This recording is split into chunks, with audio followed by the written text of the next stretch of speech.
My ambition moments. Welcome back.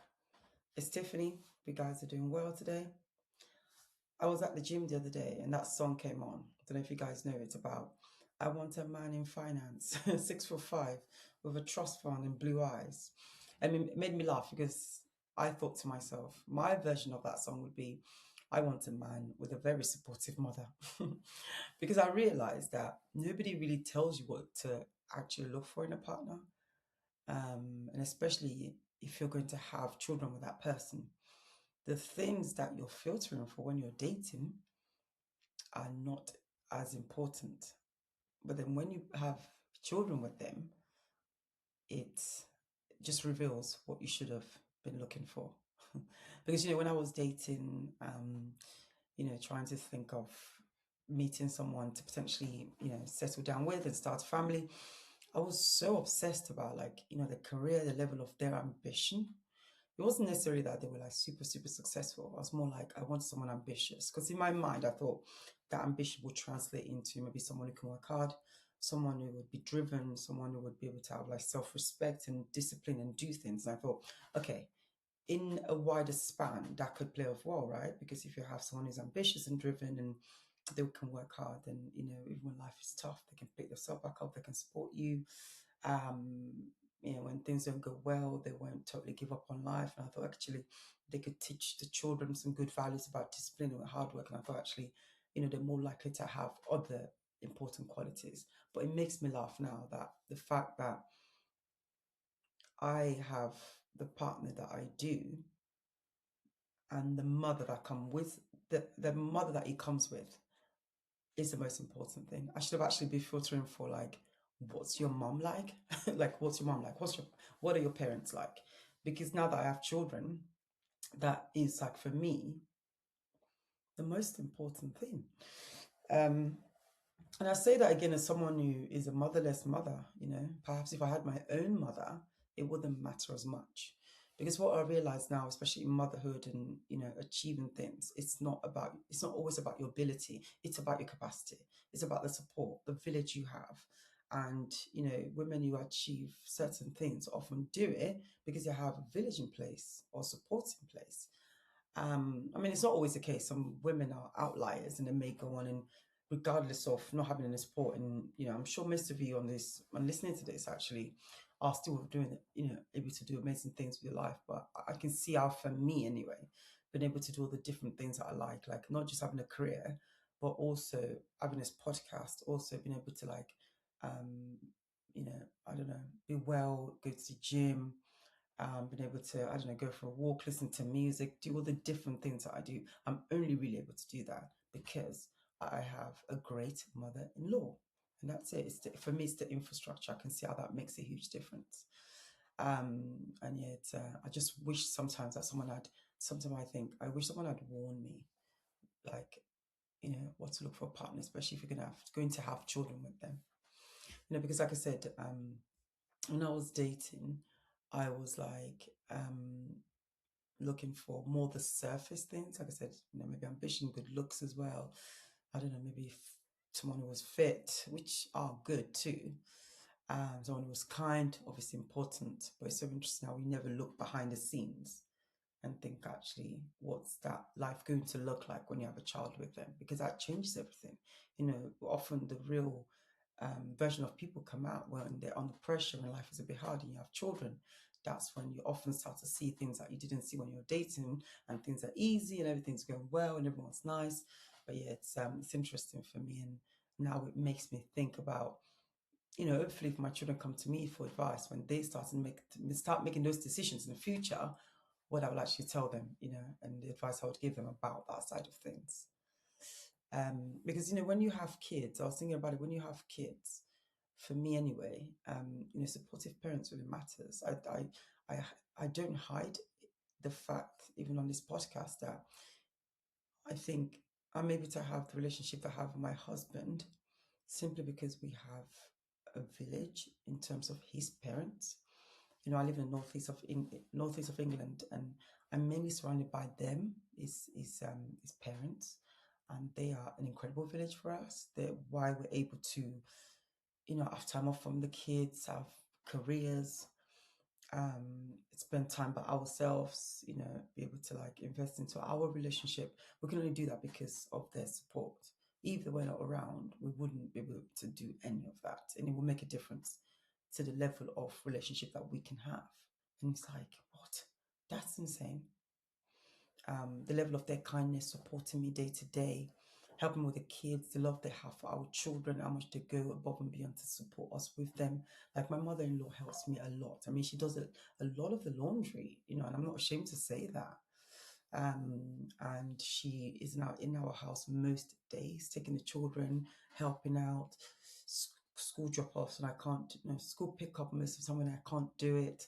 And it's like, what would my life be like without that? Because as a motherless mother, I'd really struggle, to not have that person in my life who can maybe sacrifice some level of the chapter of their life for to help me, and I don't take it for granted.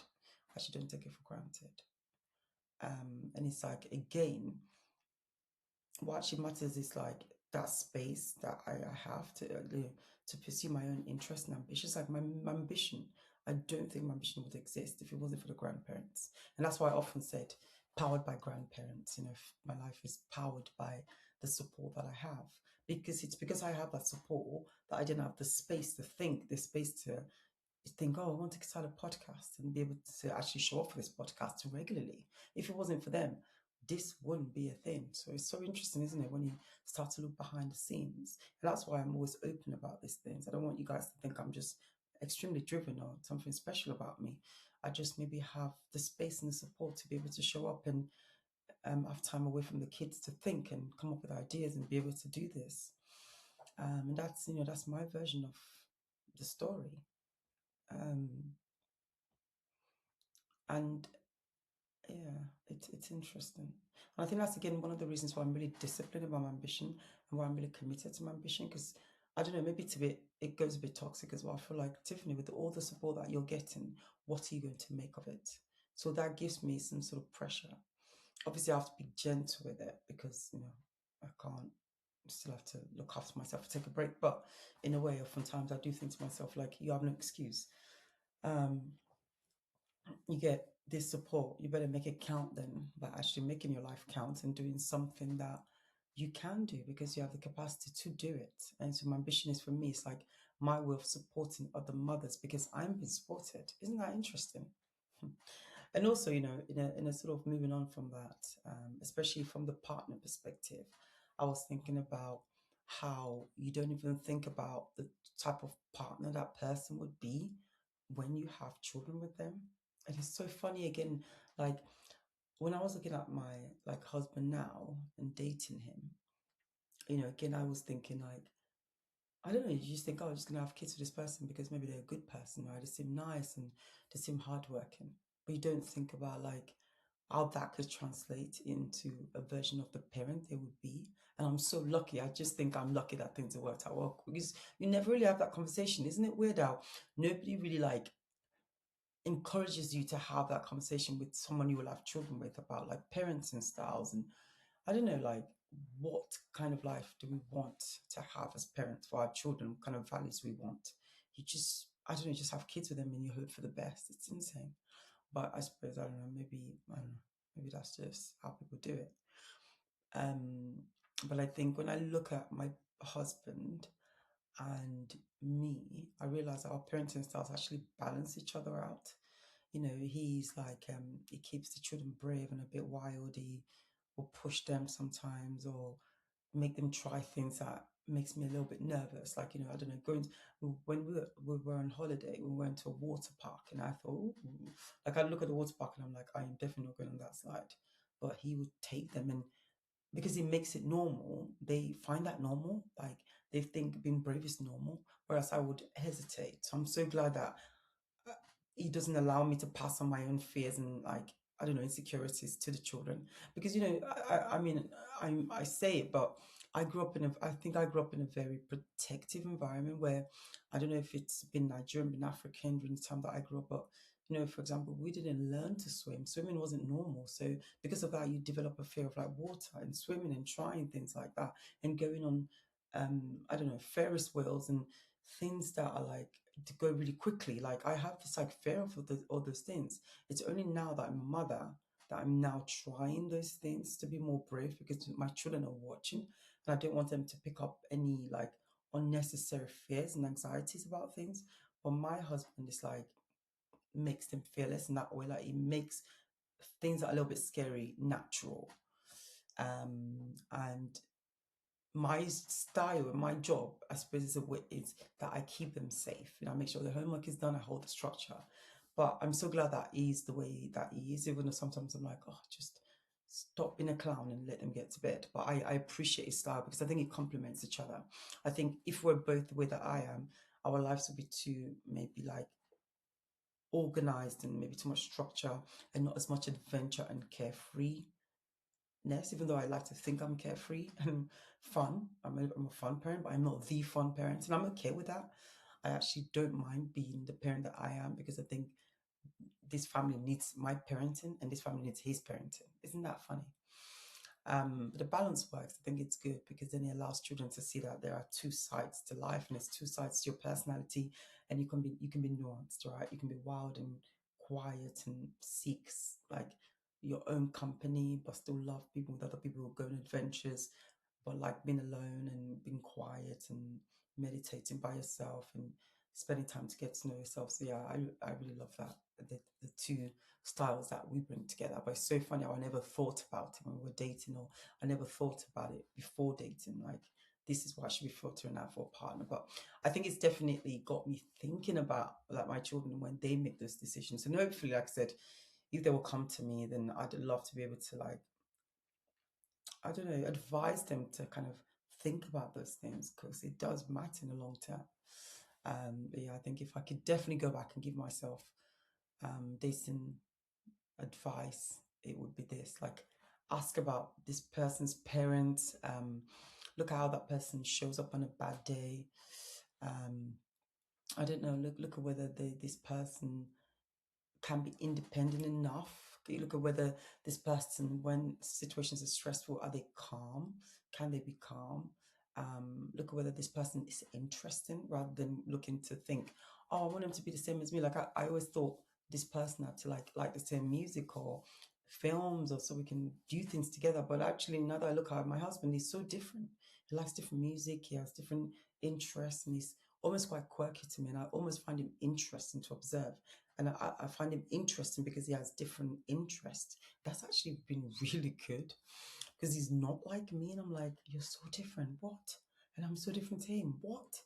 But it's working well in that sense of the complementary side. But yeah, because I think ambitions change, people change, life will change, the seasons will change, the winds will change. But it's about, how people will show up as in the parenting sphere really matters. And I suppose I got a little bit lucky in that sense.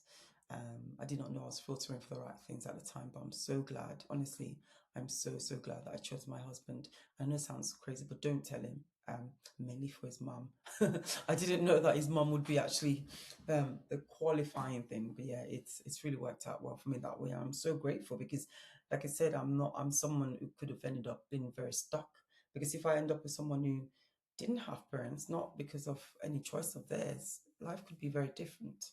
So I've been very fortunate to land where I have, and I refuse to, take it for granted, and I refuse to not see how blessed I am. So yeah, so I'll share that with you guys. So yeah, yep, I want a man with a nice mum, a man and a nice mum, and that's it. Not in mining finance, but hey, each to their own. Anyway, guys, it's been amazing. Thank you for joining me on this episode and listening to my madness. I love doing this, and I don't know, connecting with you guys. So do come and be friends with me on LinkedIn with Alex now on LinkedIn. We're always on LinkedIn. So yeah, thank you, and I hope you enjoying the rest of your summer holidays. Cheerio and speak soon. Don't forget to like, don't forget to subscribe. Okay, bye bye.